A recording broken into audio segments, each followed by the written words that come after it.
15 now, and it is a perfect time for your lunch break, especially on this July 4th. Produce man Michael Marks has some new produce for you. Yeah, this melon, unbelievable. You know, it's nothing worse than getting a bad honeydew melon. It's like a cucumber. I mean, it tastes no better than a cucumber. And then you stop and think, I paid 69 cents a pound for that.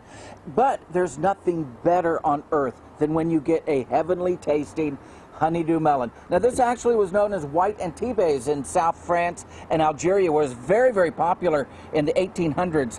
So when did it become known as the honeydew melon? It's actually around 1911. Some very rich people were at a fancy New York restaurant, and they had this melon. They fell in love with this melon. They had it for dinner. They asked the chef if they could have some seeds. So they took the seeds. They sent them to a friend of theirs in Colorado, John Gager. Now, none of you know who he is, but he is one of the most well-known breeders of melons in the United States ever in the early 1900s. So he worked with the USDA to determine that what they actually were eating was the white Antibes from southern France and Algeria. And he's the one who renamed it honeydew melon. Now, why honeydew? Super sweet. A good cantaloupe is maybe 12 to 14% sugar.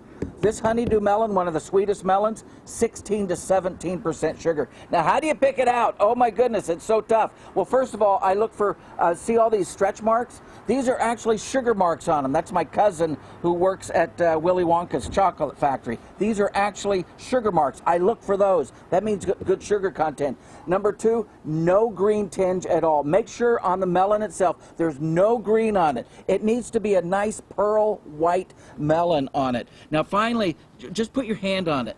If it is a little bit velvety, sticks just a little bit, that's when you want to cut it. To ripen it, not in the refrigerator, out on your countertop, keep it covered with a nice clean towel. It'll ripen up perfectly. Hey, back to you guys.